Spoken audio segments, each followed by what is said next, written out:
Levija, ko je sedel pri mitnici in mu rekel: Hodi za menoj. Levi je pustil vse, vstal in šel za njim. V svoji hiši pa mu je napravil veliko gostijo.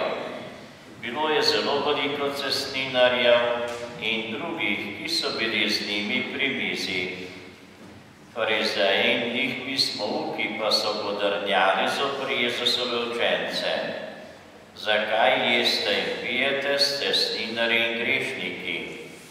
Jezus jim je odgovoril: Ne potrebujejo zdravnika zdravi, ampak bolni.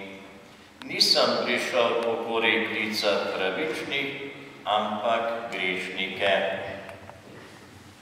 Poslušali smo Kristusov evangelij.